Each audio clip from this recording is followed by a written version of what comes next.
Welcome to the Big World Made Small podcast for the adventure traveler. I'm thrilled you're here. My name is Jason Elkins, and in addition to being your host, I'm also a former U.S. Army paratrooper, third-generation commercial hot air balloon pilot, paramotor pilot, ex-Montana fly fishing guide, advanced open water scuba diver, and a full-time nomad that's visited more than 30 countries on 6 continents. As a seasoned adventure travel expert with a passion for creating and sharing meaningful experiences, I'm on a quest to impact the lives of adventure travelers, the tour operators they rely on, and the communities that host them. Every week, I bring you exclusive interviews with fascinating adventure tourism experts who have agreed to share their personal stories, favorite destinations, and some invaluable travel insights they've picked up along the way. We'll enjoy a casual conversation, create some connections, and likely share some laughs. It's my hope that by the end of each episode, this big world will feel just a bit smaller. Let's get started, shall we? Welcome back, everybody, to another episode of the Big World Made Small podcast for the adventure traveler. So happy to have each and every one of you back here today. And I'm super excited today. We've got Jean-Michel Jefferson, who is the owner of Ahipara Travel. Did I get that right, Jean-Michel? Because I know I had to practice a few times. And sounds okay? You certainly got it right. All right, cool. I'm just super excited to have you here with me. I've had conversations and connected with you a bit in the past about some of the cool stuff you're doing there and specifically in New Zealand. So we're going to be talking a little bit about New Zealand today and kind of what makes it special, what makes your program special. But frankly, what makes all of that special, especially your program, is you. So I want the listeners to have an opportunity to learn a little bit about you, kind of how you got from where you are to where you are now. And we can go back as far as you want. So wherever you think is relevant, let's go back to that and just share your story a little bit and help the listeners kind of get a feel for who you are. Cool. My wife hates it when I get asked this question because I can take forever to answer. But, hey, we got all the time in the world. It's a podcast. Okay, so English father, French mother. Dad was an English diplomat, so I grew up in North Africa and the Middle East. Did the whole boarding school thing back in the UK, managed to get expelled a couple of times, and then ended up at a couple of universities in the UK, and before I joined Price Waterhouse as a management consultant. And so I was an aviation strategist, and ended up specializing in Russian aerospace. My first degree was in Russian. So the good thing about that is it allowed me to make a lot of money very quickly in Russia, and then decide I really didn't like what I was doing and head over to New Zealand and change my life totally. So cool. Got to New Zealand with the birth of our first daughter and thought, what do we want to do for the rest of our lives? And the answer was set up a travel company that did travel how we thought it should be done, by going deep. And Very here cool. I am. Yeah. So how long ago was that you had that revelation and decided to start the business? Moved here in 98 and started the business about 2001. So just over 20 years. Yeah. Okay. All right. Very cool. And you already said the words "go deep." I love that. I think I know what that means because I've had a conversation with you in the past. It seems obvious, but if there's somebody listening to this that maybe doesn't know what we're talking about, what does "go deep" mean for you when it comes to tourism? Okay. So for me, whenever I go to a country, I have a question, which is, how does this country work? What's going on? Who are these people? Why do they do what they do? And what is there cool to do here? That is the approach that I've taken fairly much every day for the last 20 years, is keep looking at people that we put in front of our clients and think, what are we missing? Oh, we need a jetbird driver, because that last one, actually true. We had a wonderful jetbird driver who would take people on these custom trips. And then trying to not swear. You can do it. We're all grown-ups here. Okay, but then this guy decided that he wanted to go and live in the States, and so we lost him, and so we had to go and find another one. But to try and answer that a bit more clearly. Helicopters are a big thing in New Zealand, for example, and so a lot of people say you've got to go on a heli trip because it's so beautiful. Now, we do them slightly differently. What we do is we select the pilot. So obviously the area, we know which areas are nice, and then we select the pilot, and you see the countryside through the heart of someone who has loved it for the last 20, 30 years. And so the pilots who we work with have got 20, 30,000 flying hours under their belts in particularly beautiful areas like Fiordland, and they don't need to work anymore. They're just chilling, they're having fun, and one of the things that they like doing is taking people who are interested and showing them what they think is really special about what they love. So that's the way, for example, we do helicopters. So it's trying to take something on the surface, which is quite New Zealand, understand it, and then find a way of presenting it to our clients in a way that's going to blow their socks off and be really enjoyable. And it doesn't need to be intellectually rigorous the whole time. That's my job around the back to make sure that we hit the right points. But for clients, it's just a fun day in a heli. You just happen to be with someone extremely special and going to special places and eating special things. No, that's that's very cool. And I've been fortunate to spend some time in New Zealand, and some of those experiences were quite deep, and others I was just kind of clueless. I was driving around just trying to figure stuff out on my own. And it was always so much more valuable when I was with a Kiwi that, was doing something they loved. And I think that's kind of a thing throughout adventure tourism. When the guide's having fun, I've learned when the guide is having fun, generally the clients are having fun. Absolutely. And when the guide is grumpy and just there putting in his hours, then it's lackluster, to say the best, I think. So Yep. You're better off going for a walk on your own in that case. Yeah. I learned that overseas with when we were on the diplomatic circuit. The question always in arriving into a new country is, what are the locals doing? We weren't interested in what the expats were doing because they were largely recreating their life back home. But what are the locals doing? That's what we want to be doing.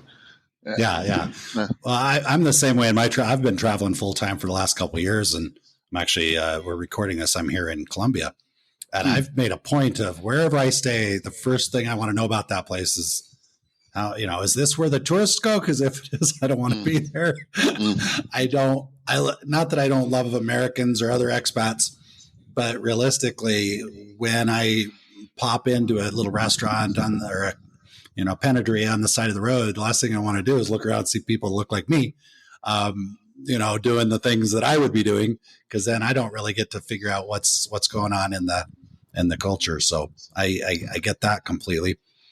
Tell me, your wife, where is she from? She's a Kiwi. She's the reason that I went and found an atlas and worked out where New Zealand was many, many years ago. Okay. You met her and she said, I'm from New Zealand, and you're like, where's that? No. She said, I'm from New Zealand. I bet you don't know where that is. And I was quite keen on her at the time, so I had to look intelligent. And so I said, no. Luckily, she's not too island. That's very cool. And were you in Russia when you met her? Or what was, I guess I'm just fascinated by that. How did you, that was with your background, and then you're working in Russia, you meet a Kiwi. So tell us more about that. I was doing my master's at the time in the UK, and had gone down to London for a party, and she went to that same party, and very cool. There we go. Very cool. Now, tell us a little bit about how do her interests in tourism kind of align with yours? Are there conflicts there? Is it just a total perfect synergy? What does that look like? Because sometimes it's amazing when you're both kind of on the same page and feel the same way. And other times I know of relationships that have fallen apart because one person is really into tourism and the other one just thinks they're crazy. So what's your deal? Very, very lucky. Very lucky. Because we've always enjoyed showing people around. Like when we lived in Moscow, we would love having friends visit us, and we would show them what we'd found, and we'd have a great time. In terms of what we do here, I am really, really interested in the going deep and in the people and so on.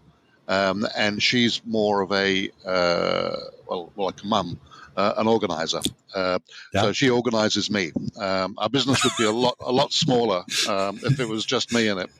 But she's put some fantastic systems around us, and she handles the staff. And she handles the legal side, the financial side, and so on. So we have phenomenal systems, and we're extremely well looked after. And in terms of personal traveling style, she's actually more adventurous than I am. Like I find interesting locals and then get stuck in a bar with them and eat and drink. Whereas she walks up mountains and and jumps in the water and so on. So yeah, we both complement each other very, very well. It sounds like a great fit. Could you mention several things there that just, without those things, it would be hard to have a successful tour operation business. And you've managed to, sounds like you've managed to find somebody that has those strengths that maybe are not your strengths. And that's super important in any business. But I think tourism is a tough one because it can attract people that are just really excited about people, really excited about experiences, and oftentimes not so excited about things like accounting and financing, marketing and stuff like that. So congratulations. I'll say that right there off the bat. So I'd love to get kind of an idea. You mentioned helicopters, and the last time you and I spoke, you mentioned some stuff that I thought was really interesting around, the Maori culture and some of this. I'm just going to go there. So tell us give us kind of an overview of some of the stuff you do, with emphasis on the stuff you really, really like, because I know it's there. So we're talking spiritual. With Maori, like any First Nation around the world, have got a body of knowledge. And that body of knowledge is seen as sacred in certain places and often is guarded and not shared with outsiders. Maori here are quite courageous and they are open to sharing. And so over the years, I arrived as a failed Catholic here, and Maori have rekindled my interest in spirituality.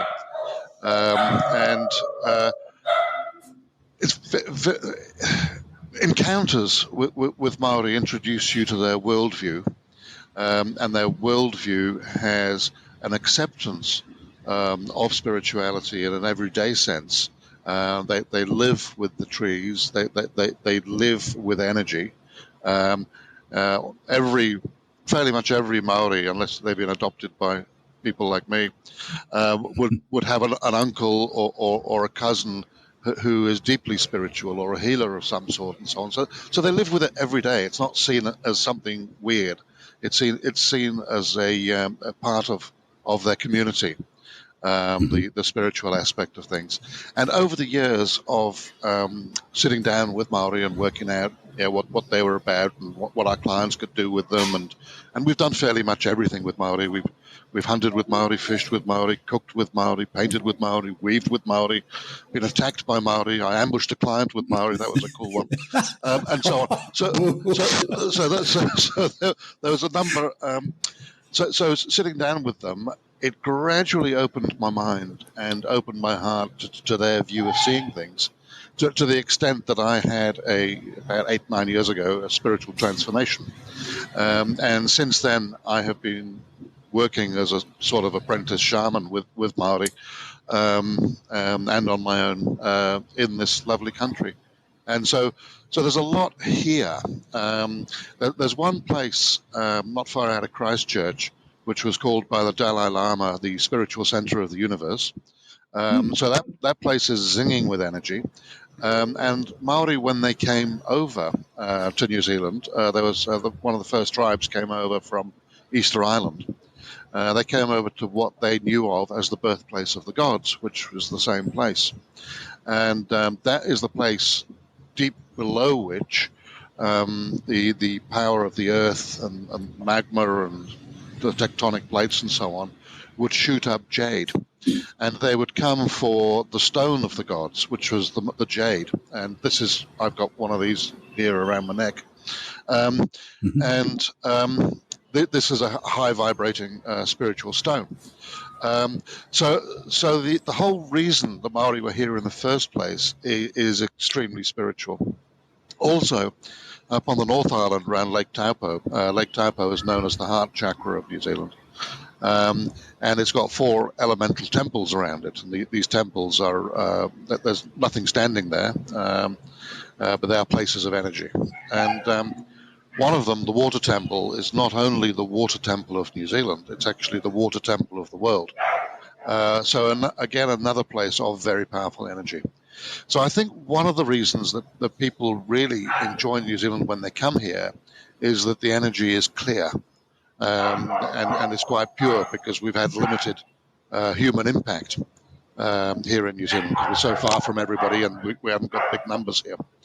Right. So I think part of the reason that people really enjoy hiking up a mountain here is because the energy is clear. Why people really enjoy catching a trout, the energy is clear. Every day feels like a day in paradise, and I put that down to the energy of the country, and the energy of that country has been safeguarded over time by Maori, and so for me, Maori are the soul of New Zealand, and it would be, let's say, not the best option to come to New Zealand and not do anything with Maori. Because Maori connect you to the country.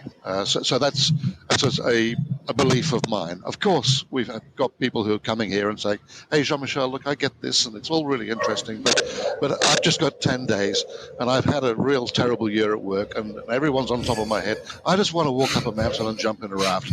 Okay, maybe next time I'll go and talk to Maori." Yep, not a problem. Not a problem. That's very cool.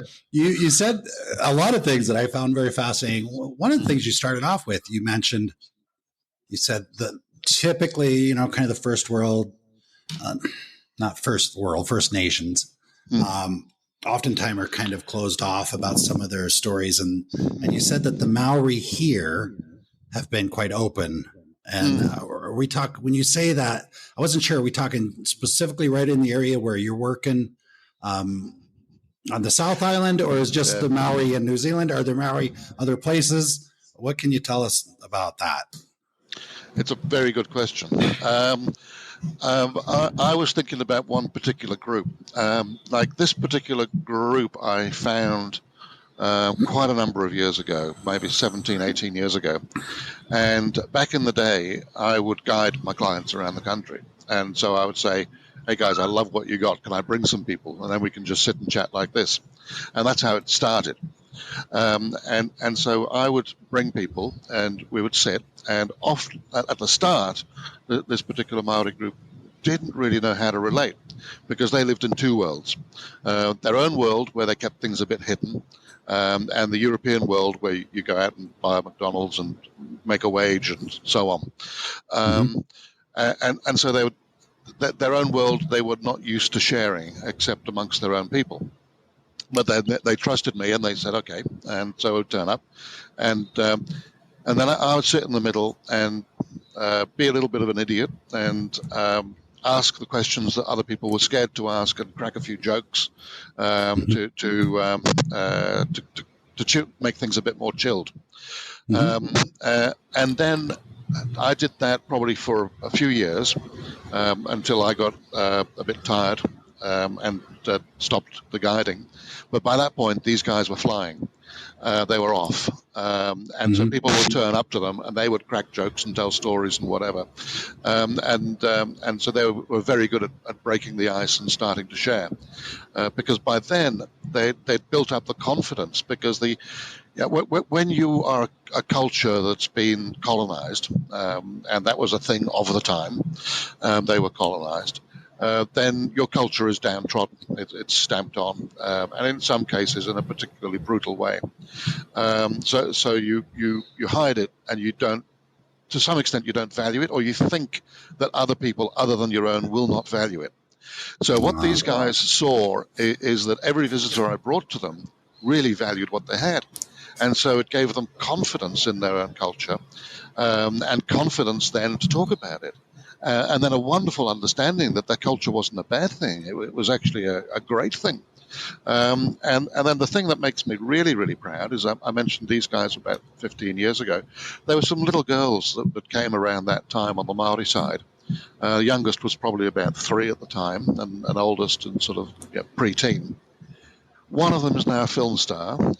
Another one is a presenter on Maori TV. And another one is an absolutely beautiful vocal performer.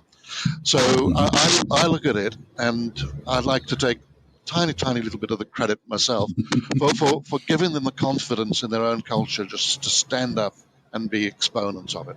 So that I'm really quite proud of. So the answer is, yeah, I can't take all the credit for anything like that. In general, New Zealand is a gentle place. In general, it's a place where culture is valued. And I've been lucky enough to be at the forefront of helping to bring some of that culture out under the specific circumstances of tourism. Now that there are lots of extremely well-spoken Maori in all aspects of life who can champion their culture much, much, much better than I can. So it's something that's just really grown and grown and grown over the last 20 years with the growth of Maori TV, with the growth of funding back into their communities, and with the growing confidence that finding their own voice again has given them. And our guys are one small part of it, so I'm happy to have been a part of that journey. Yeah. That sounds very, very cool.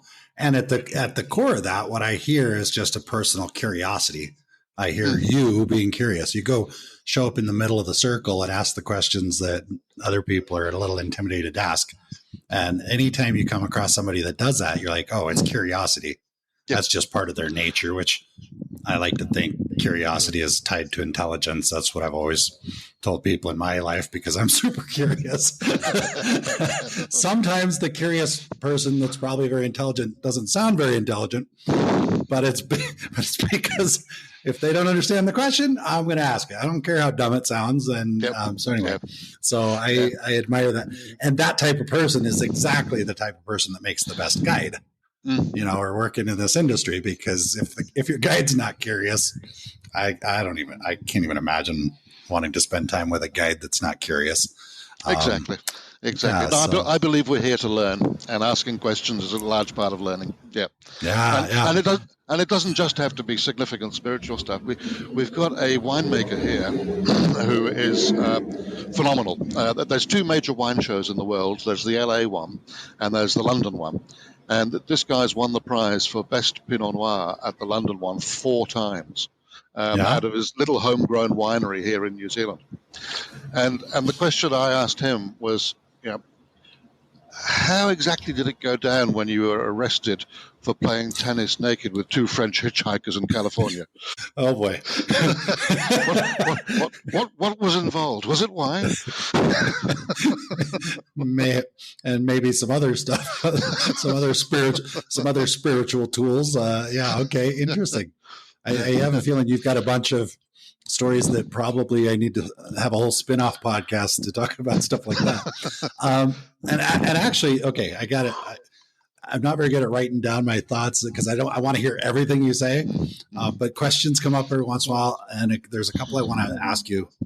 And this goes back to just being curious and not knowing, so I'm going to ask anyway. And I feel like I should know because I've spent time in New Zealand and Australia and a little bit. Anyway, so do we only find Maoris in New Zealand? Okay. Yeah, good question again. Well, okay, where do I start? First of all, there's no such thing as Maori. Maori is a word that was given to the local population in New Zealand by people when they arrived here, typically Europeans. So they know each other as tribes. And there's a number of tribes, a bit like in the States. Sitting Bull wouldn't stand up and say, I am an Indian. I'm an Indian, He wouldn't say that, would he? No, he would say, I am a Sioux, or I'm a Cheyenne, or a Arapaho, or whatever.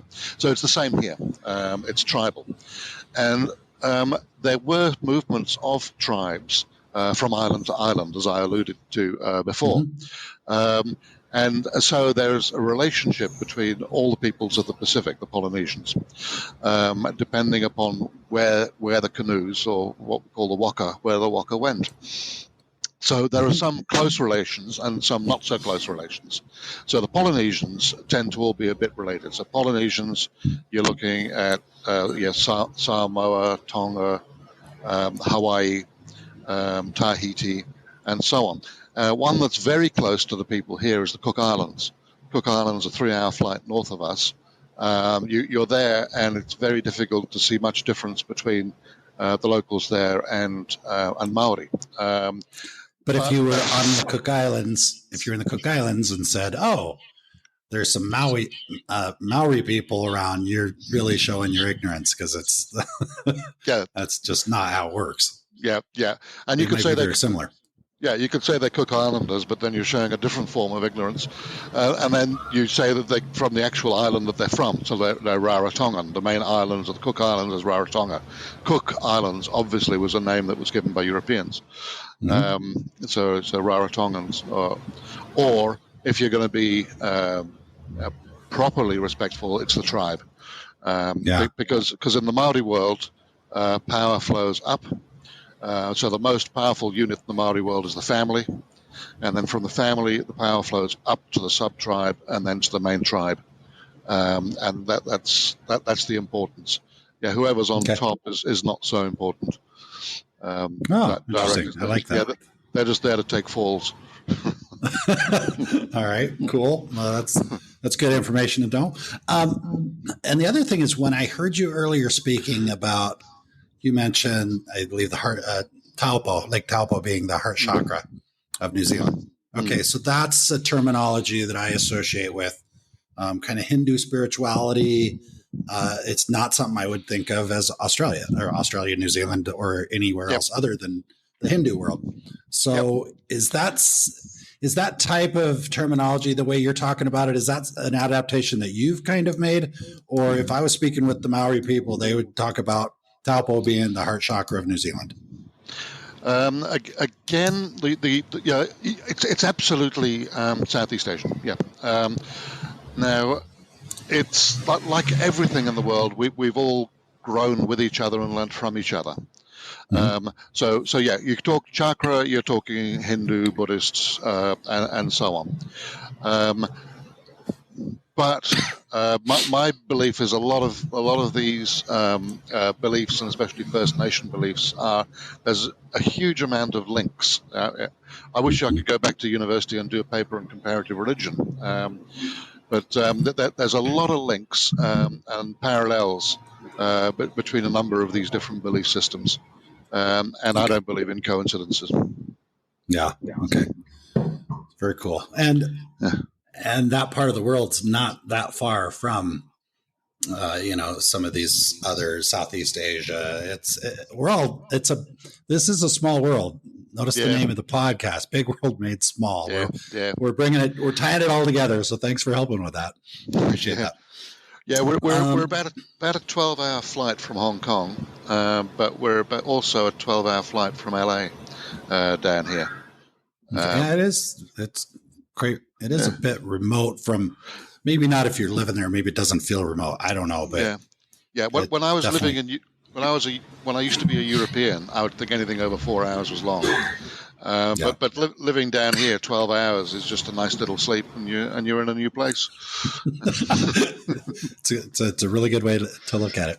Yeah. So, are you doing most of your business on? And I'm not sure how relevant it is. If it's not relevant, you can just tell me that. But North Island, South Island, I've been to both.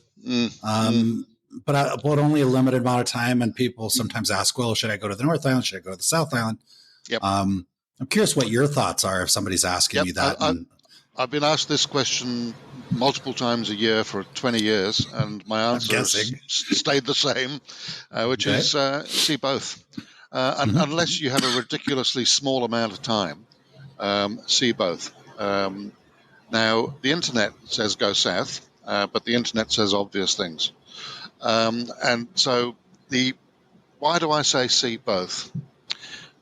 Well, when we talk to clients, I don't sit down and say, hey, you've got to do Maori stuff because that's what interests me, and that's it. No. So what we do is we listen to what people actually want to do and enjoy doing. And we're blessed in this country by having a lot of world-class activities. So just to give people who are not aware of it, We have world-class fly fishing for trout, world-class sea fishing. We've got world record striped marlin, world record yellowtail kingfish, and so on. So the sea fishing is phenomenal. Yeah, we go out, we put a line in the water, we expect to get something. It's not like Northern Hemisphere where your grandfather once got something. Here we actually expect to get something. We've got world-class hikes that people have heard about. The hunting, and I know is a bad word these days, but a lot of animals here were introduced. They're seen as pests. The government used to employ hunters to try and keep the pest numbers down. And what are our pests? Our pests are world record red stags, world record sika stags. Himalayan tar, which are endangered in the Himalayas, but shot like pests by the Department of Conservation here, and so on. So for people who are interested in that side of things, it is actually eco-hunting in New Zealand. Mm-hmm. So superb hunting, superb fishing, superb hiking, superb rafting. This is the place where bungee jumping was invented. So the adventure activities out here are phenomenal. Off-road motorcycling, on-road motorcycling, some of the best helicoptering in the world. Superb sailing. Why are there so many New Zealand sailors in the America's Cup? Well, because it's pretty nice places to sail around here.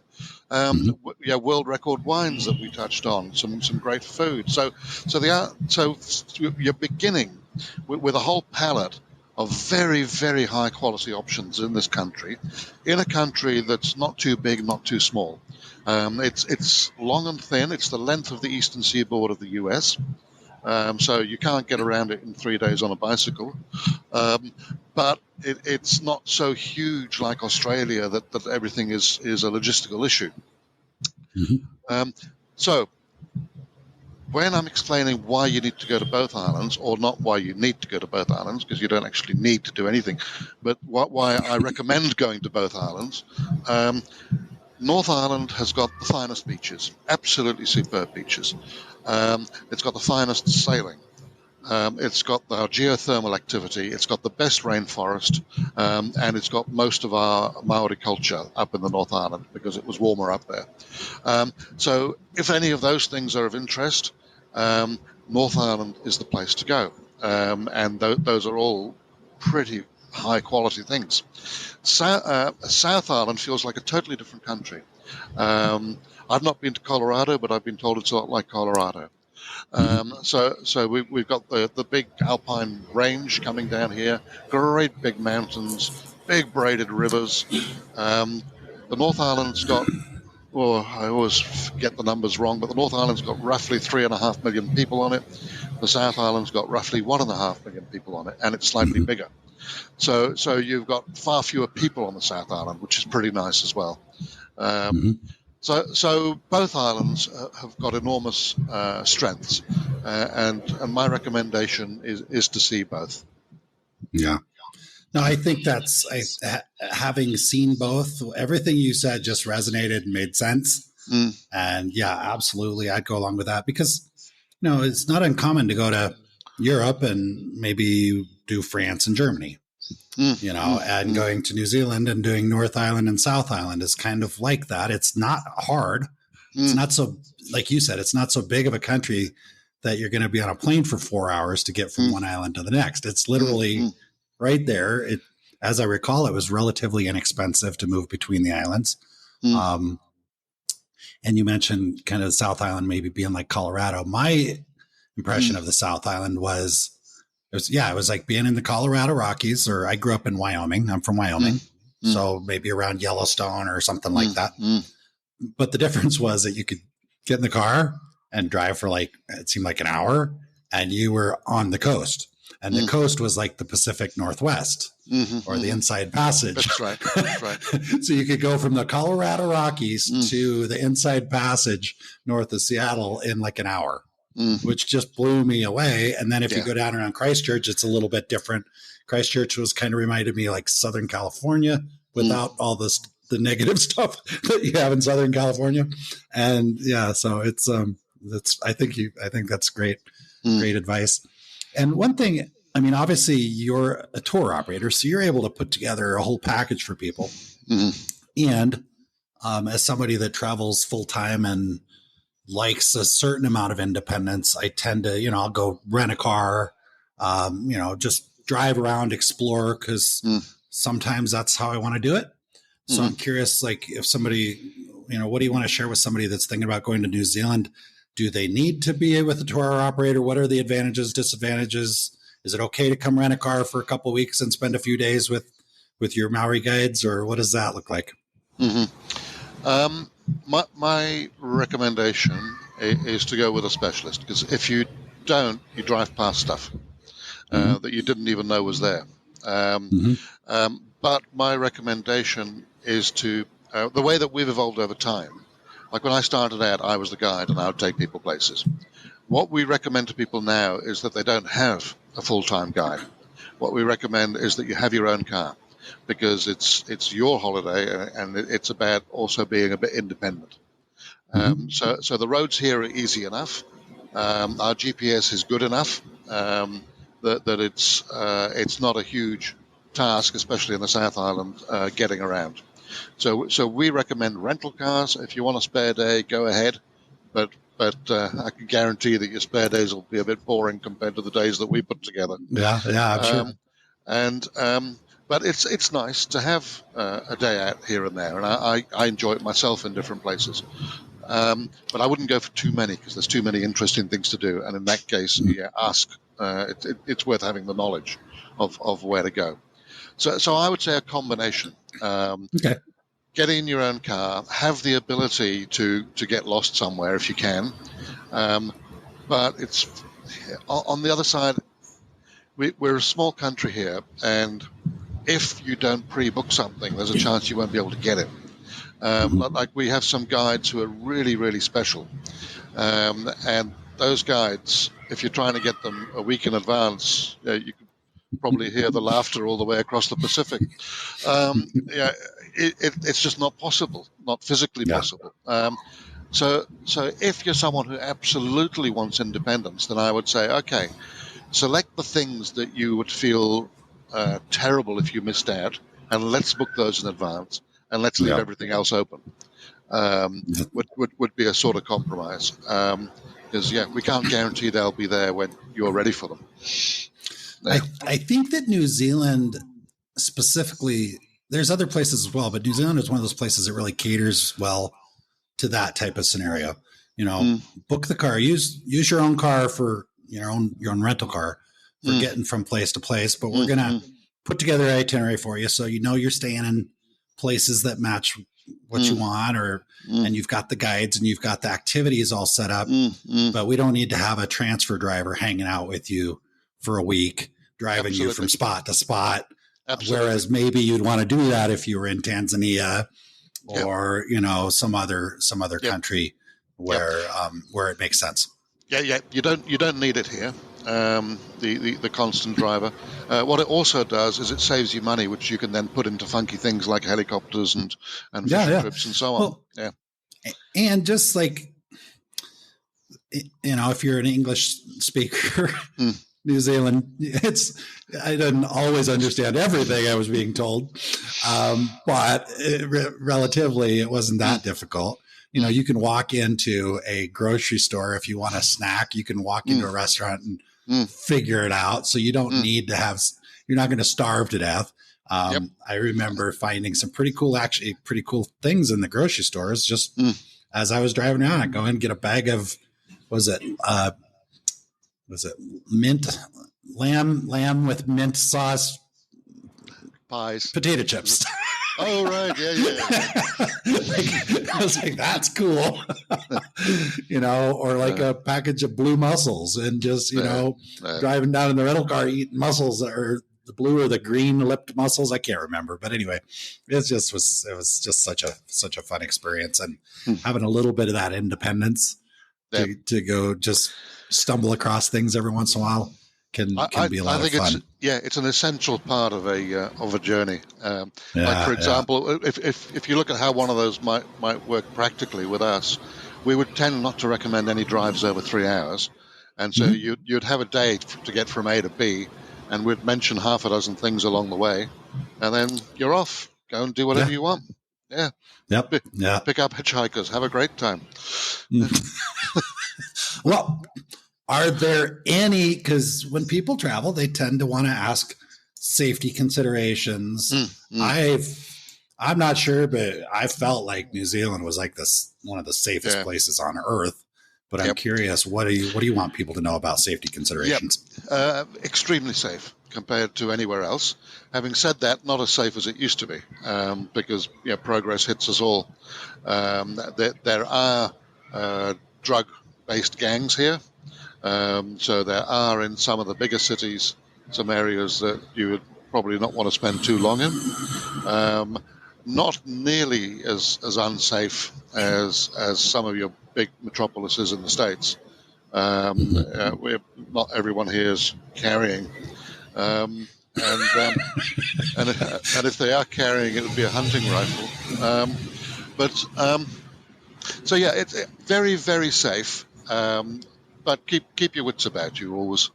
I would say, but we do actually still have hitchhikers here, and I used to pick them up myself because I'd drive around a bit for work, checking out new places, and so I'd give these guys a lift. Until I worked out that they were several generations removed from me and weren't capable of talking. And I thought, wow. What's the point? There's exactly. no benefit. Exactly. So a little bit of risk, no benefit. That's right. Yeah. So there I was, being a nice guy. You're regarded with suspicion and ignored in your own car. You're right, though, when you say a few generations removed. I mean, I remember growing up. I grew up with my father. We'd spend the summers traveling the country to balloon festivals, and his whole plan for, I've got to drive 1,000 miles in 2 days. His whole plan was dependent on hitchhikers. He would literally, first hitchhiker he saw that he thought looked like maybe could drive the truck, we'd pull over. The guy would get in. So it'd be my dad, me, my brother, when we were like 11 or 12, the dog, and the hitchhiker in the front of a pickup truck. And we didn't have a crew cab or extended cab. And my dad would literally just pretty much sleep and let whoever it was drive. Cool. I remember several trips clear across North America. We had one guy that rode with us all the way from Sheridan, Wyoming to, I think, Pittsburgh, Pennsylvania, which is, 1,500 miles or whatever. And it rained the whole way. I remember, a lot of, but, I don't think I would do that now. Yeah. I know I wouldn't do that now. Yeah. And So anyway, that was a little diversion.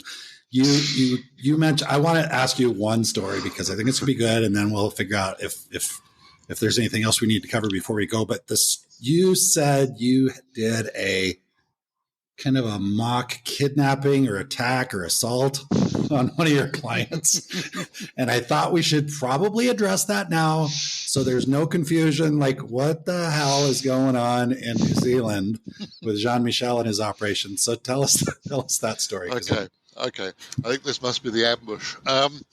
Yeah. So this was in the early stages of me sitting down with Maori mates and having a giggle and working out how we could have fun with tourists. And we were the Maori way of meeting people you don't know is quite. It's a challenge. And so they come at you with taiaha, the quarterstaff, and to explain the whole thing in depth would probably take too long for right now, but they're there to make sure that you come in peace, and so they come at you aggressively, and you've got to sort of chill and show your hands and smile, or not smile too much. That's another story, and generally show that you're not there to wipe out their village. So we thought, sitting down with this guy who's really fierce, he's got tattoos all over the place, and he was a prospect for one of our motorcycle gangs and then joined the military instead. So this guy's pretty fierce. So we thought, well, maybe we should recreate one of the first meetings between Europeans. This was a European super yacht owner, between Europeans and Maori. And he said, what do you mean?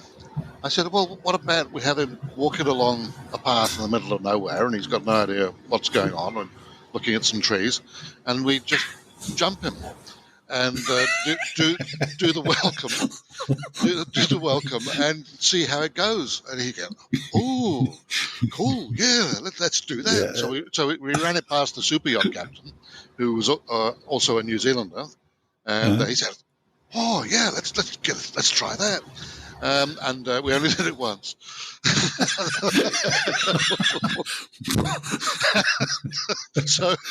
So I was with this nice couple and their incredibly irritating ADHD 9-year-old son, and who was used to having staff around. And this little idiot spent most of his time doing the opposite of anything I asked him to do.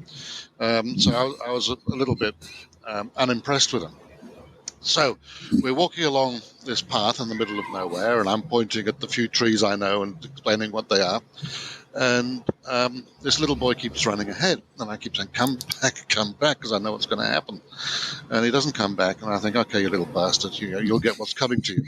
So then we hear this conch in the distance, and I go, that's a bit strange. And the clients are immediately, what's that? What's going on? I say, well, it's Maori, but they shouldn't be here. And they went, what? So is something wrong? And I said, no, we should be okay. Let's just carry on. We should be okay. Should be okay. Yeah, it's a good one, that, isn't it? I think we're okay, yeah. Yeah, so we carried on walking. And then Hone, the main Maori guy, outdid himself this time. He was hiding behind a tree, and he jumped out into the middle of this path, and he was only 10 feet in front of us, and we hadn't seen a thing. And suddenly this great, big, fierce, tattooed warrior is in front of us going, the little kid, he turned around, and it was like out of the cartoons, where he was 4 inches off the ground, and his feet were going like that before he was moving, and then he just went, I went straight past me. Mum running after him to go and drag him back. The super yacht captain running after them to drag them back. The dad turned around to go. I put my hand on his shoulder and said, relax, you're okay. And so he relaxed. And the captain brought the others back. The kid was shaking. I was really happy to see. And then we progressed. We progressed into prayers and songs and all sorts. And for them, did this young boy pay a little bit more attention to you going forward? He's kind of like, okay, I'm just going to do exactly what I'm supposed to do. I probably scared the crap out of him. That was I think that was the last day I had him, unfortunately. Yeah, but that was the only time you did it. So it was okay, that was fun, but yeah, that was it. Yeah, it was fun, and these guys said that it was the favorite day of their trip. But we could easily have given the guys a heart attack, so we thought, no, we can't do that again. Yeah. And the news story that would come out of that is, European tourist attacked by Maori warriors found dead in the woods, right? With your name all over it. Yeah, I could see where that might not be good for tourism. Yeah, we thought that the risk reward factor was just But it's one of those things you got to do once, because now you got a story. But, one time you got a story, 3 times you might have really bad publicity. So I like that. When I was growing up, and we were traveling around flying balloons, and my dad had some clients that were quite challenging. We'd met them in the morning, went out to set up the balloon. My dad and his partner, who's also a balloon pilot, were there. My dad was the pilot that met the clients. Okay, I'm your pilot. We're going to fly. And immediately this guy was just a jerk. He was very annoying. And my dad and his buddy had this idea. So my dad introduced his partner as another passenger. So his partner now is another passenger. And so they get the balloon all set up. They get the guy and his wife in the basket, and this other passenger just happened to be a single guy that was just going along for a ride. He gets in the basket and he starts kind of doing the mentally challenged type of thing, like, what is this? And he's just really, really, really, really, really dumb questions and just kind of acting very, very, very strange. And so my dad's in the basket, and they're getting ready to go, and his partner's acting like kind of an idiot. And my dad's like, "Oh, I forgot something in the truck." And he jumps out of the basket. And if you know anything about hot air balloons, when you get a balloon ready to launch, if you take off any weight, all of a sudden the balloon goes up. So my dad hops out of the basket to go get something out of the truck, and the balloon immediately starts, taking off into the air. And this guy and his wife are like, "What the hell?" And my dad's partner is like, "Oh, I think I can do this. I think I got this." And he just kind of started messing around with stuff. And these people thought, "Oh, geez, we're in this balloon with this mentally challenged person who thinks he knows how to fly a balloon." And then finally, Don, my dad's partner, Don, was able to, kind of convince him that he actually did know how to fly. He had to pull out his wallet and show his pilot's license, and to prove that we were just messing with you. And after that, the guy was the coolest. He was just, they went on, had the flight, and had a lot of fun, and just, we told that story for a long time. So it's quite. It actually reminds me when we see people coming to New Zealand, they do tend to bring all the hassles that they're trying to leave behind with them. They've been working really hard to try and get some time off, whatever. They've had to deal with some idiots on the flight over. So they arrive with a slightly aggressive mindset. But we find after a Maori experience, that's gone. So, so it's a nice way of just getting people just to drop the rubbish and get on with being human beings. Yeah, it is. What do they call it? A pattern interrupt, right? With a lot of kind of that neuro-linguistical programming is they're going in this direction. They've been going in this direction for quite a while. Sometimes it's just like a scary Maori warrior jumping out of the woods, and it's like, okay, whatever you've been thinking about for the last 3 years, just drop it. Very abruptly stopped. And now you're open to going in different directions. So cool. I didn't know it was a thing. Yeah, it's something. It's a pretty cool thing. Just to get people to quit thinking. Like, I went on a fishing trip in Canada with a guy. I mean, the first hour we're walking out through the woods, and he's going, "Hey bear, hey bear, hey bear," and I'm like, "What are you doing?" I'm trying to alert the bears that we're coming because there's a lot of bears in this area, and if we don't want to surprise them. And believe me, I was not thinking about anything else. I wasn't thinking about work. I wasn't thinking about any fights I'd had with any family members, my wife, anything. I was thinking about the bear. And then mysteriously, after about an hour or so, he quit doing it. And we were out there all day. We walked back through the same area. So I always wondered, and I wish I'd asked, maybe I should find him and interview him on the podcast. I always wondered if that was just his strategy of just getting people to kind of shift gears and get out of their head and get into the present moment. Because I was definitely in the present moment. Yeah. And the rest of the day, I was like, it wasn't like I was scared. It was just like, I was okay. I'm here, paying attention. I'm looking down the trail. I'm seeing the trees. I'm seeing the woods. I'm smelling things. I was very, very in the moment. So anyway, I thought that was pretty cool. So very interesting. Yeah. You've given me some ideas. Yeah, I bet. I don't think you're going to get away with the bear thing, though. I think that's going to be a stretch. Actually, you probably could get away with it. I hate to say that, but there's probably a number of tourists that could show up there that would not know any better. So, or a Sasquatch costume. there you go. So anyway, Jean-Michel, thank you so much for being here. The conversation, that was a lot of fun. Is there, I can't remember if I even asked you this. Is there anything I forgot to ask? Anything that you want to make sure that we share before we wrap it up? No, we could probably carry this on for hours and have lots of fun. But no. I think we've covered everything, and I think people have got an idea of what they're dealing with, and if it appeals, cool. They know where to find it. Yeah, we're going to have a link to your website in the show notes. Yep.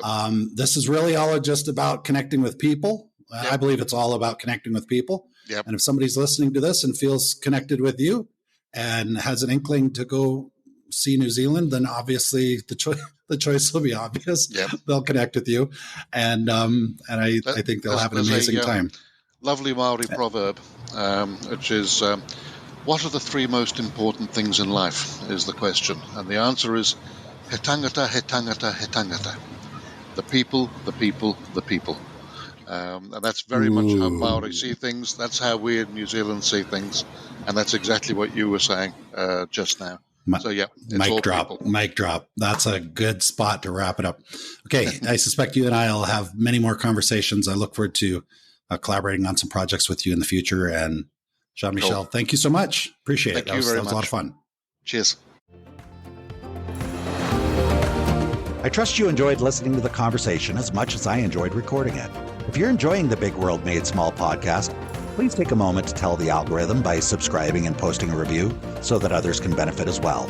I also invite you to take a quick trip over to bigworldmadesmall.com and join our private adventure travel community to receive new episode notifications, special access to our guest experts, and perhaps even some exclusive partner offers that we haven't discussed on the podcast.